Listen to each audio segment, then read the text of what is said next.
2-1 seller buy down, which right now with rates being higher is definitely the best way to go. A lot of people are asking me about doing a traditional buy down, buying the rate down in the traditional sense, paying money to ultimately get a lower rate.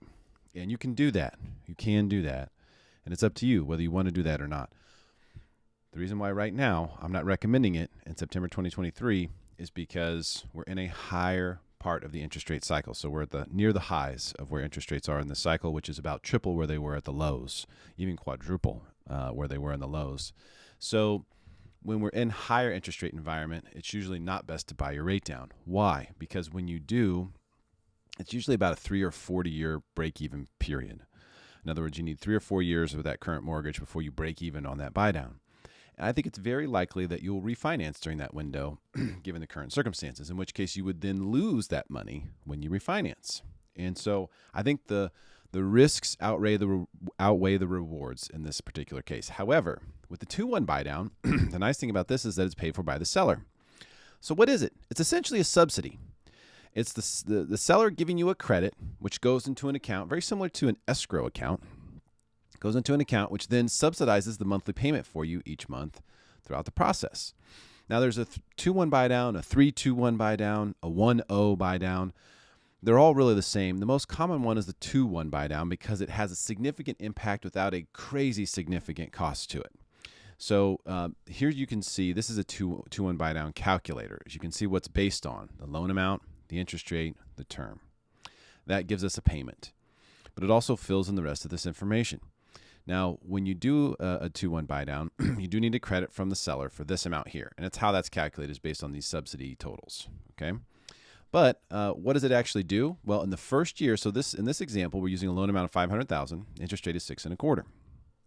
In year number 1, you're going to pay 2% less than that in interest rate. In year number 2, you're going to pay 1% less than that. Therefore, the 2-1 buy down. And from years 3 to 30, you're going to pay the fully indexed rate if you don't refinance before that. So you can see what happens here. If you're getting 6.25% and your loan amount's $500,000, year 1, you're only going to pay 4.25%. That's pretty awesome right now. To give yourself a whole year of paying 4.25%, let's see what happens with interest rates. Maybe rates will go down. Maybe things will improve. Maybe you'll have the opportunity to refinance. If you do refinance, by the way, before this entire subsidy is used, whatever amount of that subsidy remaining gets deducted from your loan balance. So you literally cannot lose this money. So in this case, at 4.25%, it would save you $618 a month. That's pretty substantial. It's about $7,400 in the first year. That helps a lot when rates are higher and you're trying to buy a home. You find your perfect house, but man, the payment's a little higher than we wanted. What you do is you just write in a request for seller credits. So you make the offer for the amount that you're offering, and you say, in this case, since we know we need about $11,300, you'd say, hey, why don't you put in $11,500 just in case rates go up, right? Because if rates go up a little bit before you get locked in, this number increases. You see that? It's derived based on this.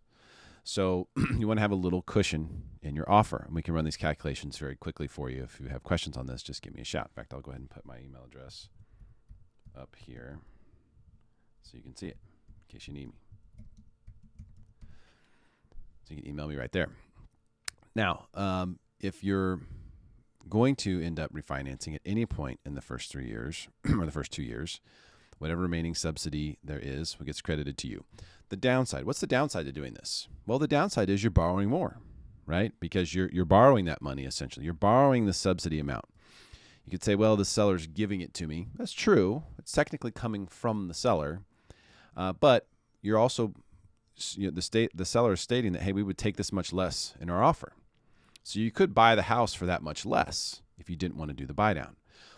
And that would probably be the more efficient way to do things long term. It probably would be, right? Because you're going to be in a situation then where you have paid the least price for the house. But if you do pay more for the home, if you pay this much more so you can get the credit, then it helps you subsidize the monthly payment. So it's really a matter of what's more important to you, paying the lowest price or getting the lowest monthly payment. Those are really the two things that are involved here. You still need the home to appraise for the full purchase price in order for the loan terms to work, right? So you don't get to skate that. So if the home does appraise and you're able to get the credit, Now it does feel like the seller's really giving you the money, right? Because the home appraised for what our purchase price was, and the seller has agreed to give us a credit. So that kind of feels like free money, but it's free money either way, right? They would have given it to you just at a lower price. So keep that in mind. Now, I still am a big fan of this right now because I believe that sellers are open to it in a lot of circumstances, and homes are definitely appraising.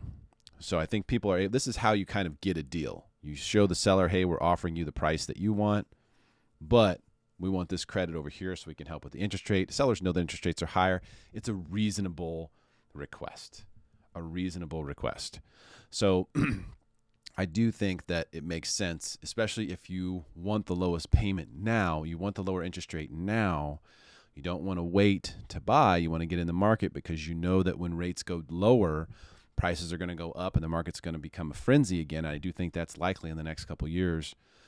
So if you're in that boat and you just want to get in now, but you want the lower payment, the 2-1 buy down is a great option. If you want quotes on this, I can give them to you very easily. I can even send you this Excel calculator here.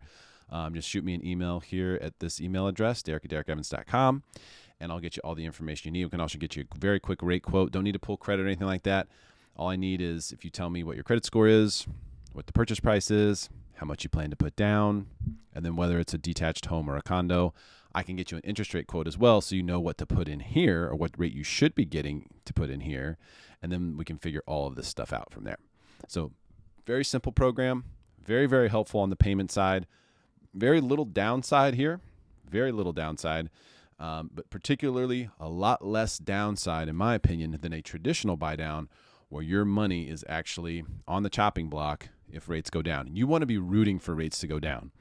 You don't want to put yourself in a situation where you're rooting for rates to stay higher just so you get your worthwhile out of your buy down investment. You want rates to go lower so you can get that payment locked in at a lower rate for the longevity of the loan. So if you have any questions, give me a call. I'll be here. I'll be happy to help. Take care.